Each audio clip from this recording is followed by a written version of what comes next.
Hello student, this is Rajesh sir once again here.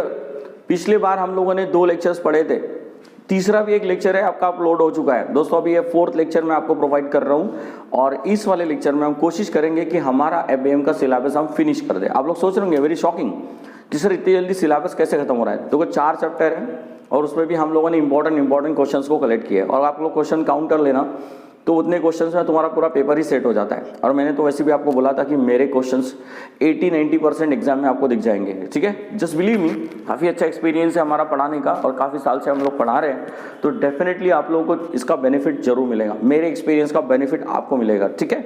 चलो दोस्तों, आप लोगों ने कहीं कोचिंग तो ज्वाइन नहीं किया ना? अरे ऑफकोर्स यार, वाई नॉट, आपने तो किए ही नहीं होंगे क्योंकि आप तो मेरे साथ अभी यहाँ जुड़े हो, तो इसका मतलब डेफिनेटली नहीं करे होंगे, राइट सर। कोई ज़रूरत नहीं है करने की क्योंकि मैं FBM आपको पढ़ा रहा हूँ और ये कोर्स ज़्यादा भी इतना हैवी नहीं है कि आप लोग एक मोटा पैसा इस कोर्स के लिए आप पे करो। इज दिस क्लियर बेटा? चलो आगे बढ़ते हैं विदाउट वेस्टिंग अ टाइम। पिछली बार हम लोगों ने काफ़ी इंटरैक्टिव सेशन लिए थे, मुझे अच्छे से याद है, इस बार भी हम कोशिश करते हैं। देखो क्वेश्चन नंबर 12 दोस्तों, अभी क्वेश्चन नंबर 12 में आते हैं। सबसे पहले तो मैं अपना पेंसिल ले लूँ यार, ठीक है। चलो आते हैं बेटा, क्वेश्चन नंबर 12 आप देख सकते हो आपके स्क्रीन पे। देखो आपके स्क्रीन पे हमने वो नहीं लिखा वहाँ पे कि explain the 6 P's of planning. Okay, तो ये 6 P क्या होता है प्लानिंग के? सबको मैंने लास्ट लेक्चर में प्लानिंग सिखा दिया था क्या होता है, इसकी प्राइमरी इंपॉर्टेंस क्या होती है, यानी कि इसके लिए क्या क्या चीज़ें रिक्वायर्ड होती है, इसकी प्रोसेस ऑफ प्लानिंग क्या होती है, हम लोगों ने लास्ट वीडियो में सीखे थे। अभी हम इस वीडियो में P के जो 6 P जो है प्लानिंग के, वो क्या है जरा वो समझते हैं। मतलब कैसे? पहला P बोले तो पर्पस, यानी कि प्लानिंग, मैंने इसको फीचर्स भी बोल दिया तो कोई प्रॉब्लम नहीं है यार, यानी कि प्लानिंग के ये की फीचर्स है, यानी कि प्लानिंग की ये कैरेक्टरिस्टिक्स है, प्लानिंग की ये खासियत है। ओके सर, क्या है? देखो कोई भी प्लान जो होता है बेटा पर्पस के हिसाब से होता है, यानी कि ऑब्जेक्ट के हिसाब से होता है। ऑब्जेक्ट समझते हैं ना आपको? मतलब कि keeping in view the goal, you know what you want to achieve. If you are a businessman, many businessman wants to achieve the name and fame, तो बहुत लोग सिर्फ नाम और काम फेम के लिए काम करते हैं। जैसे कि जियो ने पहले काम किया कि इन्हें कि फ्री में दे दिया, ब्रांड बना लिया, लोगों के दिमाग में जियो को बैठा दिया। Is this clear sir? तो तुम्हारा पहले प्लान बनाने के पहले अपना पर्पस डिसाइड करो, आपका पर्पस क्या है, फिर उसके अकॉर्डिंगली वो प्लान बनेंगे। मतलब कि इन्होंने प्लान बनाया था कि पूरे मार्केट को खा जाएंगे, मतलब कि पूरा टेलीकॉम इंडस्ट्री को दूसरे इंडस्ट्रीज को डुबा देंगे, बर्बाद कर देंगे, पूरे कस्टमर्स अपने तरफ डाइवर्ट कर लेंगे। मतलब कि जियो का जो प्लान था, ये इन्होंने प्लान विद पर्पस बनाया था कि लोगों के दिमाग में बैठ जाना है, लोगों तक पहुंचना है, तो that is called the purpose. Next purpose आपने वीवो ओप्पो का भी देखा होगा, मतलब उन्होंने भी मार्केटिंग प्लान इतना स्ट्रांग बना दिए थे कि लोगों के दिमाग में छा गए थे। बोले कैसे सर? तो आप लोगों ने देखा होगा हर CA रोड पे जा रहे थे तो वीवो ओप्पो का क्या लगा था बेटा? बोर्ड लगा था, है ना। तो उन्होंने दुकानदारों को पेमेंट दिए थे, पैसे दिए थे, बोर्ड लगा लो। तो इतनी तगड़ी मार्केटिंग, मतलब इनका जो पर्पस था कि अपने ब्रांड को लोगों के दिमाग में बिल्कुल घुसा देना है, तो दैट इज पर्पस पहले डिसाइड करो। किसी किसी का पर्पस होता है कि यार चलो हम लोग को नेशनल इंटरनेशनल बिजनेस करना है, तो प्लान उसके हिसाब से बनाएंगे। कुछ लोगों का बिजनेस होता है, कुछ लोगों का बिजनेस माइंड होता है कि यार नहीं सिर्फ मुनाफा कमाना है, नाम नहीं मिले तो भी चलेगा, तो फिर वो कोई भी XYZ ऐसे प्रोडक्ट में चले जाते, जैसे केमिकल प्रोडक्ट में चले जाते या फिर किसी मतलब रॉ मटेरियल प्रोडक्ट में चले जाते जिसमें इनको फेमस तो नहीं होते लेकिन मोटा मुनाफा जरूर मिलता है। Is this clear sir? तो नाउ ये पर्पस होता है। Is this clear sir? तो पर्पस के हिसाब से प्लान बनाते हैं। अगर आपका पर्पस है, सपोज मान के चलो कि कहीं पे अगर आप लोगों का प्लान चल रहा है ना, बर्थडे सेलिब्रेट करना है या फिर किसी की शादी करवा देनी है, पर्पस उसके हिसाब से प्लान बनते हैं। Is this clear? ना बहुत खींच लिया इसको। चलो रेस्ट सेकेंड पॉइंट पे आते हैं। समझ में आ रहा है आपको? होपफुली आप मेरे साथ ऐसे ही बने रहिए यार। ओके, आप लोगों को ऐसा मैं बहुत कुछ कंटेंट प्रोवाइड करने वाला हूँ और बहुत कुछ हम लोग सीखने वाले हैं और समझने वाले हैं, ठीक है। चलो भाई साहब, सेकेंड पॉइंट में आते हैं। कहाँ गया second point? Philosophy. Okay, second point में आते हैं बेटा फिलॉसॉफी। प्लानिंग फिलॉसॉफी एक सोच है ना। चलो मैं आपको एक छोटी सी बात बता देता हूँ कि मैंने भी एक बीच में बिजनेस प्लान किया था। ऐसे मैं तो बहुत प्लान बनाते रहता हूँ और बच्चों के साथ डिस्कस करते रहता हूँ, इम्प्लीमेंट कितने किए वो छोड़ो यार, लेकिन प्लान बनाने में मजा कुछ और आता है ना। तो हम लोगों ने एक बिजनेस प्लान किए थे, वो मैं आपके साथ शेयर नहीं कर सकता, मेरी माफ़ करना, लेकिन प्लान बता रहा हूँ।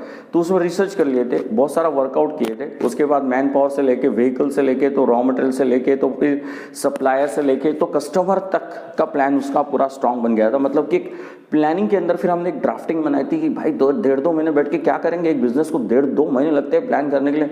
सही दिल से करके देखो तो आपको समझ में आ जाएगा, ठीक है सर। तो ये एक फिलॉसफी बन गई, नहीं हम लोग ऐसे नहीं, इस तरीके से करना है हमको, हम लोग इतनी लेबर में ही काम करेंगे, अपने अपने को इतना ही रॉ मटेरियल चाहिए, अपन इतने ही बजट में रहेंगे और फिर उसके बाद इतने बजट में रह के प्रोडक्ट को इन स्पॉट्स पे हम लोग बेच सकते हैं या इन जगह पे हम लोग सेल आउट कर सकते हैं और ये हमारे टारगेटेड कस्टमर है। क्या है सर? ये फिलॉसफी है। इसकी साधारण भाषा में फिलॉसफी को विचारधारा बोलते हैं। क्या बोलते हैं बेटा इसको? विचारधारा, यानी कि सोच। आपकी सोच मतलब कि बेटा आप लोग क्या सोचते हो, आपके माइंडसेट क्या है, आपका मतलब प्लानिंग क्या है। अब प्लानिंग ही सब कुछ बता देगा कि आपकी सोच क्या है, आपका ड्राफ्टिंग क्या है। इसलिए से तो उसको हम बोलते हैं फिलॉसफी। ना प्लानिंग का नेक्स्ट भी है बेटा प्रॉमिस। प्लानिंग अपने आप में एक वादा है। बोले किस बात का? मुझे एक बात बताओ, आप में से कितने ऐसे लोग हैं यहाँ पर कि जो प्लानिंग करते लेकिन उसको एग्जीक्यूट नहीं करते? इसका मतलब कि अगर आप एग्जीक्यूट नहीं कर रहे यानी कि चला नहीं रहे, वो प्लान बनाया लेकिन उसको आगे नहीं बढ़ा रहे, उसको कर नहीं रहे, इसका मतलब आप अपना प्रॉमिस तोड़ रहे हो। लेकिन प्लानिंग अपने आप में एक प्रॉमिस है, प्लानिंग अपने आप में एक वादा है, प्लानिंग अपने आप में एक कमिटमेंट है। किसके साथ? जो बना रहा है उसको अपने साथ, खुद के साथ, कि भाई मैंने ये प्लान किया है, मैं ऐसे करने वाला हूँ, बस मैंने ये सोच के रखा हुआ है कि मुझे ये वाले आइडिया को इस तरीके से एग्जीक्यूट करना है। इसका मतलब you are promising yourself by drafting a plan and the plan is ultimate a promise with yourself. yes or no? कि किस एंगल से, किस तरीके से आपको ये चीज़ एग्जीक्यूट करनी है। तो that is what promise. Planning is nothing but a promise बेटा। ओके चलो नेक्स्ट इसमें आते बेटा पॉलिसीज। पॉलिसीज मतलब इसको भी हम लोग प्लानिंग बोलते हैं। चलो आपको इसके अंदर मैं बताता हूँ। आप लोगों ने सुना होगा या देखा होगा या जाना होगा। बोलो बेटा क्या जाना होगा आप लोगों ने? मैं बताता हूँ आपको। कभी आप लोगों ने इसके बारे में सुना है क्या? मेरे को बताना, ठीक है? कौन है ये? क्या है लिख रहा है आपकी स्क्रीन पे? गवर्नमेंट। क्या लिखा है बेटा मैंने? गवर्नमेंट। तो आप लोगों ने गवर्नमेंट के बारे में सुना होगा। गवर्नमेंट की बहुत सारी क्या होती है बेटा? नीतियाँ होती है। बोले तो किस चीज़ की नीतियाँ होती है? इम्पोर्ट एक्सपोर्ट की होती है ना। अभी देखो, अभी इम्पोर्ट एक्सपोर्ट को लेके मैं आपको एक चीज़ बताऊँगा, बड़ी चर्चा में है, आप लोगों ने सुना भी होगा। ये नाम सुना है क्या कभी आपने? चाइना, है ना। तो गवर्नमेंट ने क्या कर दिया, इसको रोकने के लिए गवर्नमेंट ने 2 टैक्टिक्स अडॉप्ट किए। तो कुछ प्रोडक्ट को तो बैन ही मार दिया है, ठीक है। और इसका दूसरा एंटीबायोटिक गवर्नमेंट ने क्या निकाला? आत्मनिर्भर भारत। आत्मनिर्भर भारत, ठीक है। माफ़ करना अगर कुछ एक वर्ड आगे पीछे हो गया तो, मेरे अंग्रेज दोस्तों माफ़ कर देना अगर स्पेलिंग मिस्टेक हो जाए। तो आत्मनिर्भर भारत, ये 2 मतलब एंटीबायोटिक मेडिसिन गवर्नमेंट ने इंट्रोड्यूस किया हुआ। किसको? चाइना को हटाने के लिए। तो पूरा फुल प्रूफ प्लान है गवर्नमेंट का। इसलिए सर तो इसका मतलब गवर्नमेंट की क्या है बेटा? पॉलिसीज़ है, कैसे चाइना को लोगों के दिमाग से हटा दे और लोगों को कैसे अपन आत्मनिर्भर बना दे। इसके लिए लोग पैकेज अनाउंस कर रहे हैं। अभी रिसेंटली गवर्नमेंट ने 1.5 लाख करोड़ का स्टील इंडस्ट्रीज़ को पैकेज प्रोवाइड कर दिया है। फिर उसके बाद गवर्नमेंट ने अभी रिसेंटली टाटा मेटालिक्स को एक जगह दे दिया है, जिसके अंदर में टाटा कंपनी जो है वो मोबाइल फ़ोन के सारे कंपोनेंट्स बनाने वाली। मतलब बधाई हो, आपका देश तरक्की कर रहा है, बधाई हो, अभी आप चाइना फ्री होने वाले हो मोबाइल के मामले में, राइट सर। लेकिन उस जो हमारी जो टाटा की कंपनी है, टाटा मेटालिक्स, तो दोस्तों ये जो कंपनी है मोबाइल के कंपोनेंट नहीं बनाएगी, तो मोबाइल के तो बनाएंगी सभी चीज़ों के, मशीन से, जैसे वॉशिंग मशीन हो गया, उसके बाद तुम्हारा रेडियो हो गया, तुम्हारा मतलब कोई भी डिवाइस है यार, इलेक्ट्रॉनिक डिवाइस, इनके सारे कंपोनेंट्स हमारे इंडिया में अभी अपनी इंडियन कंपनी बनाने वाली है। इसी को तो हम बोलते हैं आत्मनिर्भर भारत। ये सर ना बेटा, तो इससे चाइना हट जाएगा। तो ये क्या है? गवर्नमेंट की पॉलिसी। क्या है? गवर्नमेंट की पॉलिसी है। बस ये तो प्लानिंग का एक रूप है। गवर्नमेंट ने प्लान बनाया हुआ है, कैसे करेंगे 1.5 लाख करोड़, यानी किस किस इंडस्ट्रीज़ को कैसे कैसे जगह देना है, कैसे कैसे सब्सिडी देनी है, और इन लोगों को क्या क्या इक्विपमेंट्स अवेलेबल करवा के देने हैं, टेक्निकल नो हाउ क्या अवेलेबल करवा के देने हैं। दोस्तों this is what the planning is policy. मतलब नीतियाँ, यानी कि नीति का मतलब प्लान ही होता है, बस उसको प्लान को पॉलिसीज हम लोग बोलते हैं। बोलो समझ में आ गया बेटा? चलो वेरी गुड। उसके बाद लास्ट क्या है, हमने लास्ट सेकंड क्या है? Planning is plan. बताने की जरूरत नहीं है, इसके बारे में आगे बढ़ जाते हैं, ठीक है सर। बस वही चीज़ है, उसने बार बार उसी चीज़ को रिपीट करके अलग अलग नाम दे दिया है। प्लानिंग क्या है? प्रायोरिटीज़ है। ये बात तो मैं एग्री करूँगा यार, क्योंकि मुझे एक बात बताओ, दुनिया का कोई भी प्लान जब बनाते हैं तो किस चीज़ सोचा समझा होता है कि ऐसी होता है? मतलब क्या होता है? प्लान जब बनाते हैं तो हम लोग अपनी प्रेफरेंस को फॉलो करते हैं, यानी उस प्लान के अंदर बेटा मैं जो लिखूंगा, वो जो चीज़ें बताऊंगा, वो कौन सी रहेगी? मेरी सोची हुई दिमाग से। बोले कैसे? अरे यार मुझे प्लान में लगता है कि नहीं यार मेरा बजट है सिर्फ 100 करोड़ का, तो फिर मैंने क्या करना है, 400 करोड़ वाली चीज़ों को कैंसिल कर देनी है, 100 करोड़ पे आ जाना है। मैंने देखा कि मेरे पास 5 अल्टरनेटिव्स है यार, मैं ये भी ऐसे भी कर सकते हैं, यानी कि 4 प्रोडक्ट लॉन्च कर सकते हैं, लेकिन बजट देख रहा है कि उसमें से ये 2 प्रोडक्ट कैंसिल कर दूं, बजट में नहीं बैठ रहे, मतलब कि सिर्फ 3 प्रोडक्ट की तरफ जाएंगे। बोले क्या चीज़ है सर?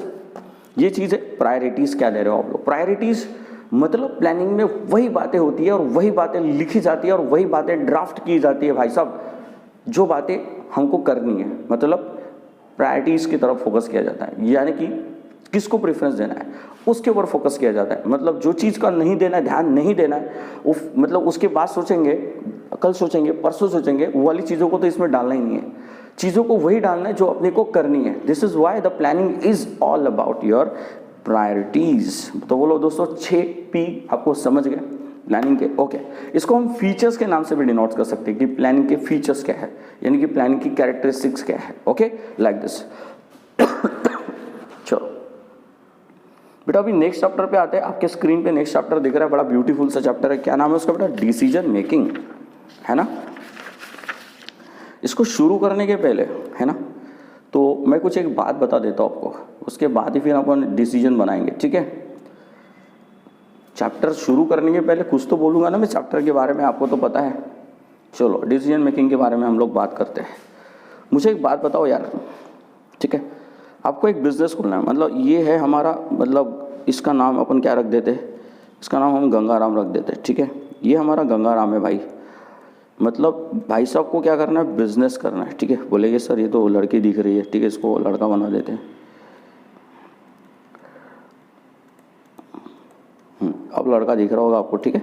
ये गंगाराम है भाई, इसका नाम गंगाराम है, ओके। इसके पास है ना 5 लाख रुपए है। फटाफट देखो, फटाफट डिसीजन मेकिंग के बहुत सारे एग्जाम्पल बनते हैं अपने को। इसको व्यापार करना है, बिजनेस करना है, तो चलो भाई सजेस्ट करो इसको क्या करना चाहिए। एक आधा मिनट में आपको देता हूँ। क्या करना चाहिए इसको? कोई सोच रहा होगा कि कपड़े की दुकान डाल दे, बोलेगा। कोई सोच रहा होगा पटाखे की दुकान डाल दे, दिवाली चली गई थोड़ी बहुत। उसके बाद कोई बोलेगा सर अभी संक्रांत आने वाली है सर, तो एक काम करते सर पतंग की दुकानें डाल देते सर। कोई बोलेगा नहीं यार एक फैक्ट्री खोल दे, अगरबत्ती की दुकान डाल दें। कोई बोलेगा मेणबत्ती बनाते हैं। कोई बोलेगा नहीं यार सर शूज़ वगैरह की, ड्रेस वगैरह की और फैशन के गुड्स की शॉप खोल देते हैं। ठीक है, सब कर लो। अब मेरे को आपको फाइनल पूछना है, फाइनली बताओ, फाइनल डिसीजन पे आओ, क्या करना चाहिए एग्जैक्ट। इसको प्रॉफिट कमाना है, नाम भी कमाना है, क्या करना है? तो फिर है ना बहुत बड़ा क्वेश्चन मार्क आ जाता है। चलो ठीक है, मान लिया अपन ने कपड़े की दुकान सोच लिया, अब बताओ बेटा क्या, और दूसरा क्या? दूसरा सोचेंगे, अब बताओ कहाँ खोलेंगे? रुको सर बताता हूँ। बोले इतवारी, नहीं सर बर्डी। मैंने बोला जगह मिलेंगे क्या, रेंट है क्या? रेंट महंगा है वहाँ का। नहीं, बोले सर एक काम करते फिर मानेवाड़ा खोल देते सर, वहाँ कस्टमर्स आएंगे। ओके, नहीं सर एक काम करते वर्धमान नगर। वर्धमान में रेंट पूछा है, देखा है क्या कितना महंगा चल रहा है, कहाँ खोलेंगे? है ना, बहुत बड़ी प्रॉब्लम है सर। मतलब आप लोग एक चीज़ देख रहे, चलो ठीक है, चलो वो भी देख लिया, जगह भी देख लिया, बर्डी में मिल गया, ओके ठीक है। कितने लेबर लगेंगे बताओ भाई, गंगाराम को बताओ कितने नौकर रखने चाहिए? 4 5 3। शुरू कर रहा है, एकदम से 15 रख देते क्या? बर्डी पे दुकान है, 15 20 लग देते। बजट देखो उसका थोड़ा, ठीक है। ओके चलो ठीक है, लेबर रख लिए, 4 लेबर रख दिए। ओके सर, कौन से स्टॉक को लिखेंगे, मतलब कितना स्टॉक लाएंगे और कितना कौन सा स्टॉक लाएंगे? बोलो सर एक काम करते सर, लड़कियों वाले कपड़े रख देते सर, क्योंकि उसका सेल बहुत ज़्यादा है। तो मैंने पूछा भाई क्यों नहीं, साड़ी क्यों नहीं रख देते? मतलब साड़ी भी रख देते हैं तो बहुत सारा सेल हो जाता है, क्योंकि औरतें भी मतलब ज़्यादा शॉपिंग करती हैं एज़ कम्पेयर टू गर्ल्स। क्योंकि साड़ी मतलब औरतों को उनका हस्बैंड मदद करता है क्या, गर्लफ्रेंड लड़की को उनका बॉयफ्रेंड मदद नहीं कर पाता हर जगह पे भी, है ना।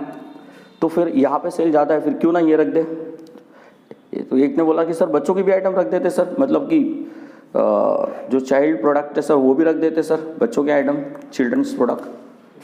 अरे यार मतलब इतनी जगह पे यार, ओके ठीक है ये भी हो गया, चलो मान लिया हमने प्रोडक्ट फाइनल कर लिए।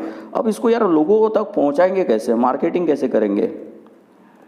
बताओ सर यूसीएन पे ऐड दे देते, सर एक काम करते आज तक पे ऐड देते। अबे भाई साहब पहले बजट तो देख ले, बाद में बोलना आज तक पे ऐड दे देते। चल आया बड़ा आया, आज तक पे ऐड दे देते।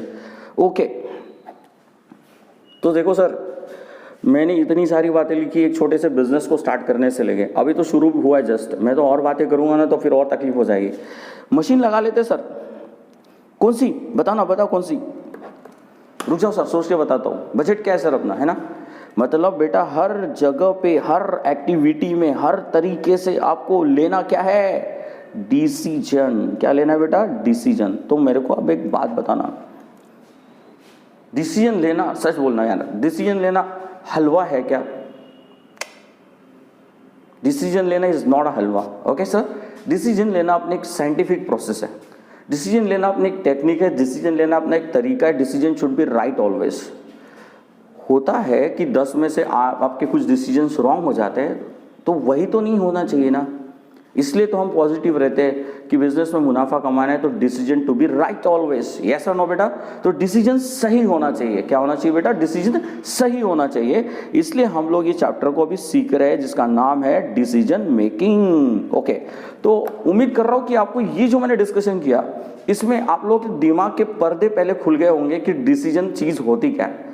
मतलब कि यार हर जगह पे डिसीजन, यस और नो, हर जगह पे डिसीजन, मतलब कि it is a scientific calculation, it is a scientific process we have to follow in taking the decisions. Okay बेटा, चलो आप कंटेंट पे आते हैं। गंगाराम को थोड़ा पीछे रख देते।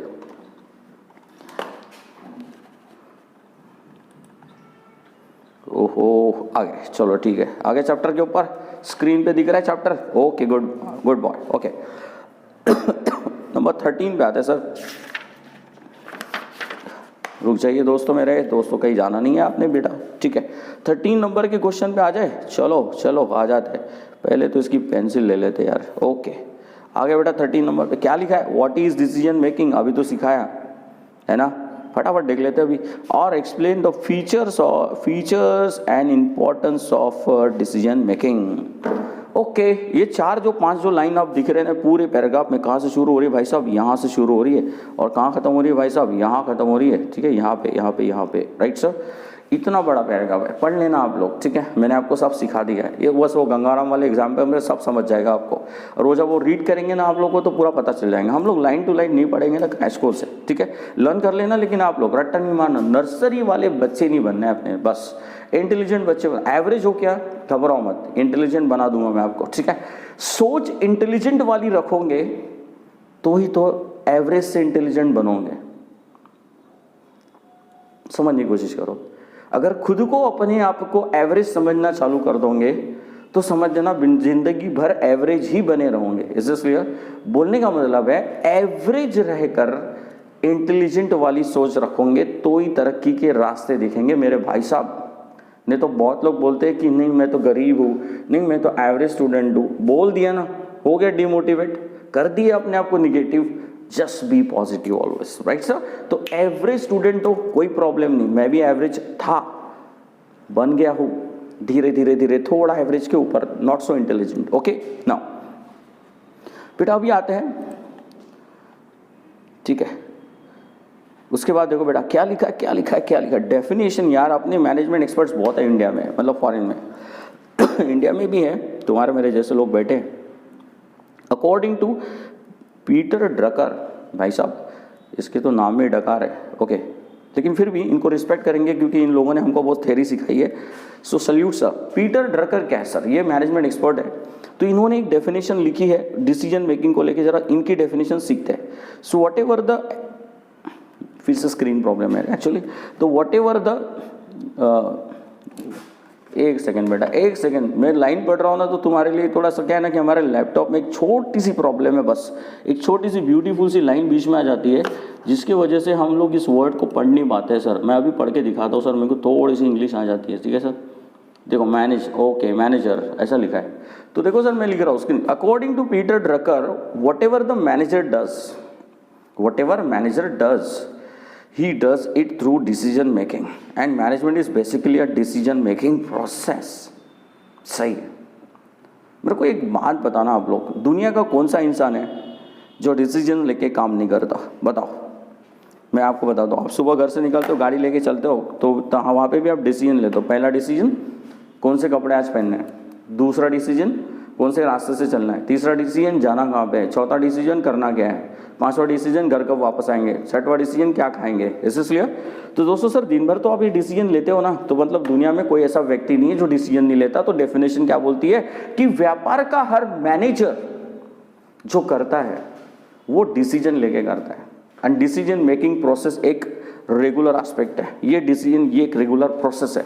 इज दिस क्लियर बेटा? ये डेफिनेशन है, समझ में आ गया होगा होपफुली। यस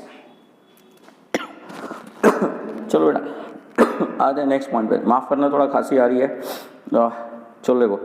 तो characteristics, features and natures and component of the decision making. ओहो, ये देखो भाई क्या क्या बोला, जरा थोड़ा समझ लो। और भाई फिर बाद में बोलना मत कि सर वो तुझसे नेचर पूछ लिया था, मेरे को समझा ही नहीं सर।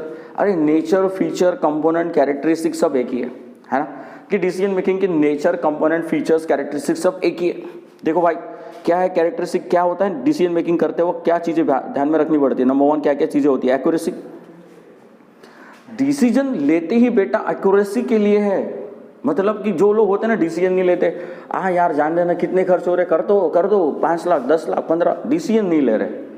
इसका मतलब ये इन लोगों की वर्किंग में एक्यूरेसी यानी परफेक्शन बोलो या फिर गलत होने के चांसेस हो सकते हैं। यस और नो सर? यानी कि इनके डिसीजंस रॉन्ग जा सकते हैं। तुम्हारा डिसीजन सही जाना चाहिए, एक्यूरेट होना चाहिए, इसलिए हम लोग डिसीजन मेकिंग को फॉलो करते हैं, है ना। अगर मेरे पास 4 ऑप्शंस है बेटा तो मैं सोचूंगा ना, नहीं यार इधर नहीं आती, इसको नहीं, डिसीजन। लेकिन बहुत बार हम लोग स्टॉक मार्केट में देखते हैं 4 शेयर है 5 शेयर है, कौन सा खरीदे यार, इसको लेते नहीं, इसको छोड़ो, इसको लेते नो छोड़ो, इसको बेच देते हैं, इसको खरीद लेते हैं, डिसीजन लेते हैं sir. This is what just for accuracy.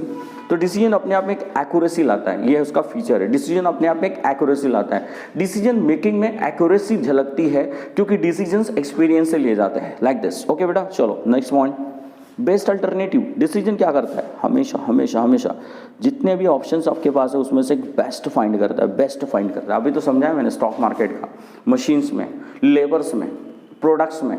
इस इज क्लियर बेटा? मतलब कि you always try to find the best alternative. मान के चलो मेरे पास 10 लाख रुपए है, तो मैं कपड़े का बिजनेस करूं कि चॉकलेट का करूं? तो मैंने सोचूंगा, कैलकुलेट करूंगा, प्रॉफिट लॉस सब देखूंगा, उसके बाद I will come to the business. Yes और नो? मतलब मैं I will try to find a best alternative. ये नहीं यार, ये नहीं करते, ये करते हैं, this is a best alternative. Okay, तो डिसीजन मेकिंग क्या करता है बेटा? एक्यूरेसी लाता है डिसीजन मेकिंग। दूसरा क्या करता है बेटा? अल्टरनेटिव बेस्ट को फाइंड करता है। किसको? अल्टरनेटिव बेस्ट या बेस्ट अल्टरनेटिव जिसको बोलते हैं, लेकिन अल्टरनेटिव बेस्ट बोलना चाहिए। Third, existence of alternative.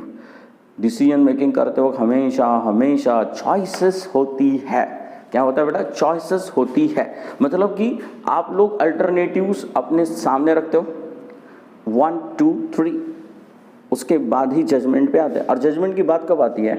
ये मैचिंग। जजमेंट की बात कब आती है? जब आपको कोई चीज का डिसीजन लेना है और आपके सामने 3-4 ऑप्शन है, तभी तो जजमेंट की बात आती है। इमेजिन करो कि एक मार्केट में गए और पूरी मार्केट की दुकानें बंद है और एक ही दुकान है और वो चीज़ आपके लिए अर्जेंट है, तो बताओ आप कौन सा डिसीजन लोगे? आप you can't take it, you will just decide ले लेते हैं। No option is that. Yes और नो? बहुत बार हम लोग बहुत दूर तक चले जाते हैं और फिर जब अगर पैस लगी और वो बोतल महंगी मिल रही है 100 रुपये की या 50 रुपये की, even we try to purchase it because there is no other option. तो बेटा जब ऑप्शन ही नहीं होते है ना, तभी तो डिसीजन लेना नहीं होता। लेकिन जब डिसीजन लेने की बात आती है तो वो तब आती है जब अपने सामने ऑप्शंस होते हैं। तो मतलब होता है एग्जिस्टेंस ऑफ अल्टरनेटिव। मतलब डिसीजन मेकिंग करते हो हम लोग अपने ऑप्शंस रखते हैं, यार ये गलत तो ये गलत तो ये, that is called decision making. ठीक है, कुछ डेफिनेशन बताते वक्त मेरे हाथ से कुछ छूट सकता है, मुझे माफ करिएगा, क्योंकि लाइव लेक्चर्स के अंदर में मैं ज़्यादा बोलूँगा तो आप लोग ज़्यादा देर नहीं बैठोगे, है ना। इसलिए मेरे को कम बोलना है और टू द पॉइंट बोलना है, इसलिए हम लोग सही जाते हैं। ठीक है बेटा, फिर से बता रहा हूँ, एग्जिस्टेंस ऑफ अल्टरनेटिव में एक और चीज़ हो सकती है, मैं आपको वो भी समझा देता हूँ कि डिसीजन लेते हैं ना तो हम अपने सामने अल्टरनेटिव रखते हैं। यार देखो यार कि अगर मैं एक्स में गलत हो गया तो मैं वाई में चले जाऊंगा, लाइक दिस, है ना। ऐसा होता है, व्यापारी लोग ऐसे करते हैं, बहुत बार ऐसा होता है। इस कस्टमर को बेचा ना यार, नेक्स्ट टाइम नहीं बेचूंगा, इसको बेचूंगा। मतलब they have the lot of choices and they keep the lot of choices for making the right decisions. बेटा डिसीजंस गोल ओरिएंटेड होते हैं, बताना पड़ेगा कि मुझे अभी, ठीक है। गोल ओरिएंटेड, जो भी डिसीजन आप लेते हो वो आपके गोल से कनेक्टेड है। मैंने अगर कोई शॉप खोली है तो रीजन क्या था? मुनाफा कमाना है। मैंने अगर कोई बिजनेस में इन्वेस्ट किया है तो रीजन क्या है? मुनाफा कमाना है। तो मतलब कि कोई भी एक्टिविटी का अगर डिसीजन ले रहा है तो that is for the your goodness, that is for your wellness and that is for your benefits. Yes or no boss? Okay, so this is why it's a goal oriented always, means whatever your goal is, suppose आपका गोल है कि यार नहीं मेरे को तो पैसे बस बांट देने हैं, तो that according to that you will take your decision. नहीं यार मुझे तो खर्चे नहीं करने, मेरे को तो सिर्फ मुनाफा चाहिए, according to that you will take your decision about the expenditure. नहीं करते, इसको नहीं करते, बचाओ पैसे बचाओ पैसे बचाओ पैसे, means you will take your decision as per your goal, they are the goal oriented. Okay words, चलो नेक्स्ट पॉइंट पे आते बेटा।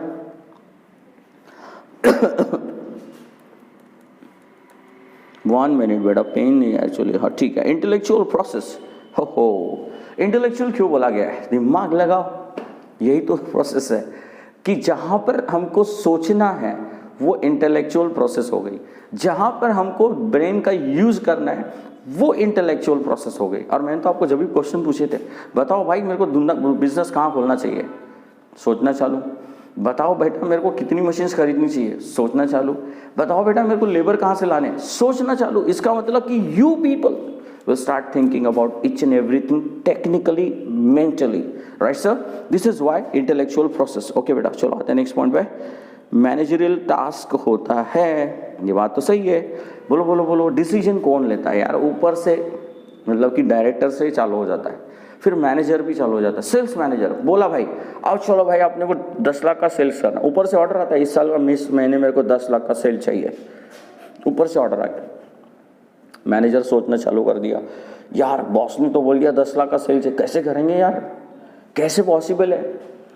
तो एक ने बोला बॉस पॉसिबल है, कर लेते, ऐसे करेंगे बॉस, इस तरीके से हो सकता है। तो इसका मतलब आपका डिसीजन प्रोसेस चालू हो गया। मतलब ये मैनेजरल टास्क है सर। किसी भी चीज़ का, किसी भी विशेष वस्तु को लेके डिसीजन लेना ये मैनेजरल टास्क हो गया सर। चलो ठीक है बेटा, 7 नंबर पे देखो, 7 नंबर के पॉइंट पे चेक करो क्या लिखा हुआ पे, देखो अच्छे से लिखा है ऑब्लिगेटरी, लिखा है ऑब्लिगेटरी।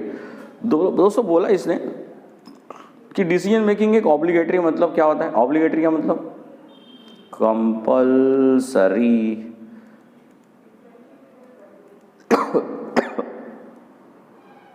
माफ करना राइटिंग नहीं दिख रही होगी, तो कंपल्सरी बोला है, सुना तो अच्छा होगा ना आपने, ठीक है गुड। तो दोस्तों डिसीजन मेकिंग मैं तो बोल रहा हूँ कंपल्सरी है, बिना डिसीजन के तो आप सुबह उठ भी नहीं सकते। बात बिलीव करो मेरी बात पे, पहले डिसीजन उठने के लिए भी लेना पड़ता है, हाँ ना। रात को सोने के पहले कल कितने बजे उठना है, मजाक मत करो, सच बोलो। लेते हो ना आप लोग डिसीजन, लेट भी उठने का प्लान किया ना तो भी डिसीजन है वो आपका, कि आपने बोला कि नहीं यार कल तो मैं आराम से उठूंगा, इसका मतलब आप डिसीजन ले रहे हो यार। छोटी छोटी बातों में आप डिसीजन लेते हो। कितना बकवास एग्जाम्पल था ना मेरा, चलो ठीक है, इसी एग्जाम्पल को थोड़ा ब्यूटीफुल बना दे। कंपल्सरी क्या होता है, देखो कंपनी में आता है ना बेटा, तो पैसे अगर आपने लाए हैं बिजनेस में 10 लाख रुपए, तो इट बिकम्स कंपल्सरी। आपको सोचना तो पड़ेगा कहाँ से खरीदे, कंपल्सरी है। आपको सोचना तो पड़ेगा लेबर को कितने अपॉइंट करना है, कितना प्रोडक्शन करना है, कितना सेल करना है, कितना प्रॉफिट कमाना है, सोचना तो पड़ेगा ना बेटा। बिना इसके अगर आप डिसीजन ही नहीं लोगे तो आपका बिजनेस आगे कैसे बढ़ेगा, राइट सर। जैसे राजेश सर ने डिसीजन लिया कि आपको फ्री में पढ़ाना है, डिसीजन है सर फ्री में पढ़ाना है सर, इज तो इसका मतलब ये क्या है, मेरे लिए कंपलसरी है अगर अपनी ऑर्गेनाइजेशन को आगे बढ़ाना है, तो that is becomes obligatory always. चलो बेटा आगे नेक्स्ट पॉइंट पे आता है रिजल्ट ओरिएंटेड। बताना ही नहीं चाहता मैं, क्योंकि दोनों एक तरीके हैं। कौन से, देखो 4 और 8। रिजल्ट्स को पाना है तो डिसीजन भी वैसे होने चाहिए। एग्जाम्पल, आपकी स्टडी वाला है, अगर किसी को 90% लाना है डिसीजन कि इस साल 90% आएंगे डिसीजंस, तो आप अपने रिजल्ट्स को लाने के लिए नए डिसीजन शुरू कर दोगे। 8 घंटे पढ़ूंगा, 4 किताबों से पढ़ूंगा, रोज पढ़ूंगा, दोस्तों से बात नहीं करूंगा, व्हाट्सएप बंद कर दूँ, व्हाट्सएप बंद नहीं हो सकता है, राइट। व्हाट्सएप बंद कर दूंगा, फेसबुक बंद कर दूंगा, इंस्टाग्राम बंद कर दूंगा, है ना। बहुत बड़े डिसीजंस ले रहे हो आप लोग, वो रिजल्ट्स को पाने के लिए, 90% को पाने के लिए, राइट सर। तो that is why your today's decision is totally a result oriented decisions. Yes और नो, अरे हाँ या ना, गुड। तो दोस्तों इसी तरीके से हम लोग अपने बिजनेस को, मतलब डिसीजन मेकिंग प्रोसेस को रिजल्ट ओरिएंटेड बनाते हैं। तो बच्चा पार्टी आपको समझ गया होगा, मुझे मालूम है, और आप लोग डेफिनेटली इसको एंजॉय कर रहे हो। थोड़ा सा आपको बोर लग रहा होगा, लेकिन क्या करे सर, मेरी भी मजबूरी है कि मुझे भी थोड़ा सा एक्सप्लेनेशन तो देना पड़ेगा ना, नहीं तो आ गया मैं पॉइंट लिख दिया, बोलो बेटा रट्टा कर लो, फिर पॉइंट लिख दिया बेटा, एक लाइन में बोल दिया ये होता है, बोलो बेटा रट्टा कर लो। देखो दोस्तों, Rajesh sir, this is Rajesh, okay. रट्टाफिकेशन मेरी डिक्शनरी में आता है, बट सिर्फ 5 से 10%। 90% कॉन्सेप्चुअली बातें करेंगे। 10% पता है किसको रट्टा मारते हैं? राजेश सर क्या बोलते हैं? राजेश सर बोलते हैं 10% उस चीज को रट्टा मारो जो चीज आपको आती ही नहीं। फिर से, रट्टा 10% उसी चीज को मारो जो चीज आपको आती ही नहीं उस वक्त, जिस वक्त आप उसको पढ़ रहे हो। 90% चीजें जो आपको आती है उसको क्यों रट्टा मार रहे हो भाई? रट्टा मार के क्या करना है? पॉइंट अपने मन से बना सकते हैं। कौन सी यूनिवर्सिटी ने बोला है कि यही पॉइंट लिखने हैं? आप अपने माइंड से रिलेटेड पॉइंट लिखो ना, अपने खुद के पॉइंट जनरेट कर सकते हो। नहीं जनरेट होते तो फिर ठीक है, रट्टा मारो। मैंने आपको क्या बोला? जब आते ही नहीं तो रट्टा मारो, आता है तो फिर रट्टा मारने का बिल्कुल भी नहीं। Is this clear sir? Okay. और स्पेशली वो रट्टा नहीं मारना यार, नर्सरी वाला, पीछे बोलो पीछे बोलो पीछे बोलो। मन के अंदर रिलैक्स रह के शांति से देखकर अपने आप रट्टा हो जाता है। ठीक है सर? वो रट्टा देखो क्या है ना कि आप बार बार रट्टा करोगे ना, तो एक रट्टा करोगे, दूसरा करोगे, तीसरा करोगे, पहला भूल जाओगे। समझने की कोशिश करो, पहला भूल जाओगे।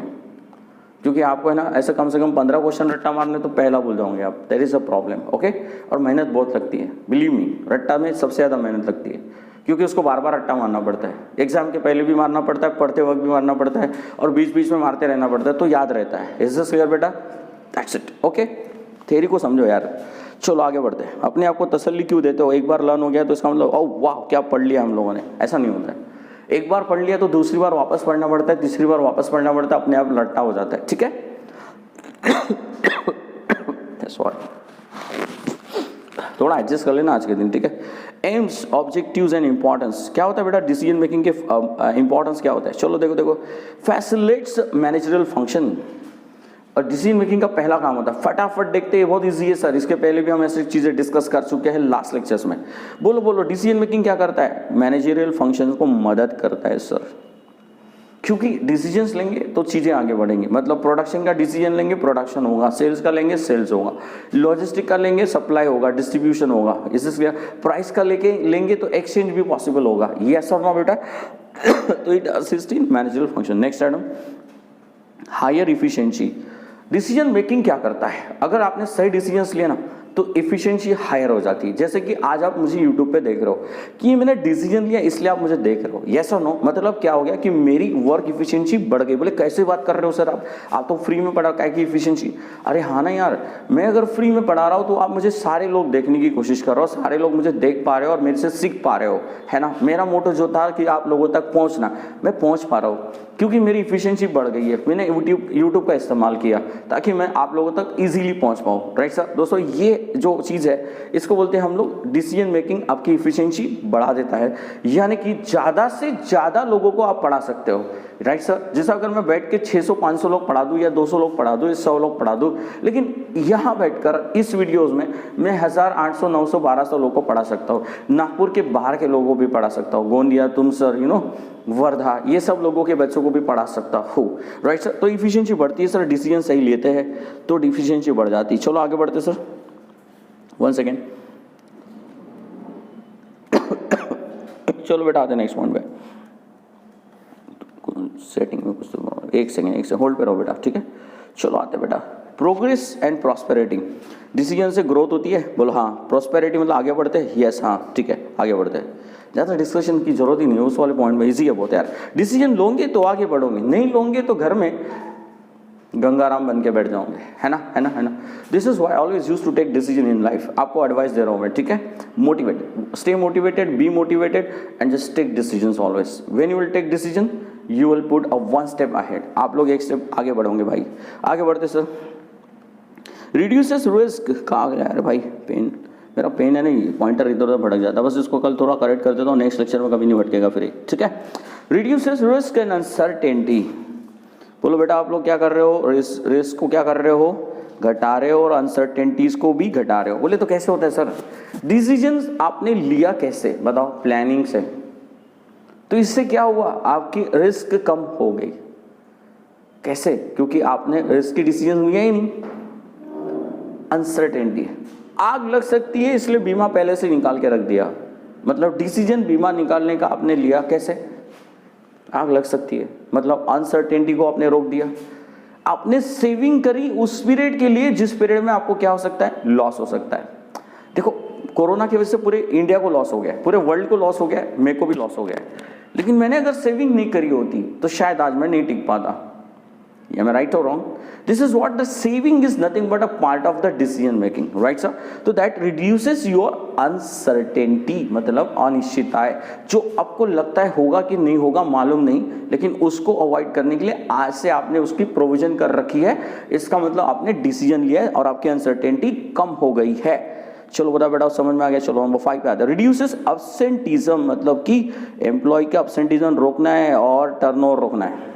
ये क्या है मैं पहले आपको बता दूं, ये लेबर के बारे में। अब्सेंटीज्म मतलब समझ गए होंगे आप लोग कि लेबर अब्सेंट्स रहते हैं, वर्क नहीं हो पाता।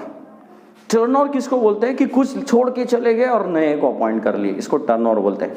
यानी कि 100 गए और फिर 100 आए, नए अपॉइंट किए, फिर गए, फिर आए, फिर गए, फिर गए। बीपीओ इंडस्ट्रीज में काफ़ी होता है, एविएशन इंडस्ट्रीज में काफ़ी होता है, रिटेल इंडस्ट्रीज में भी काफ़ी होता है, क्या टर्नओवर। लेकिन कुछ आईटी इंडस्ट्री की बात करो, वहाँ टर्नओवर ज़्यादा नहीं होता, मतलब वहाँ पे एक बार एम्प्लॉय चिपक गया तो वहाँ पे 8-10 साल 5 साल काम करता है। इसका मतलब फ्लोटेशन ऑफ एम्प्लॉय जो होता है उसको टर्नओवर बोलते हैं।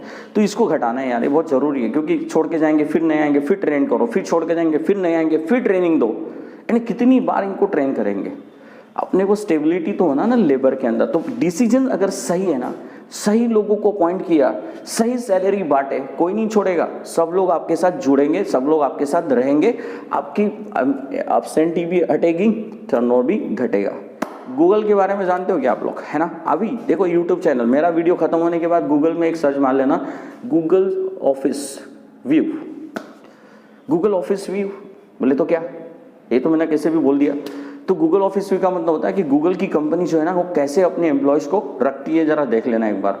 आप भी वहाँ सेलेक्ट हो जाओगे ना तो जिंदगी भर वहाँ से नहीं छोड़ोगे, मेरे से लिख लो आप।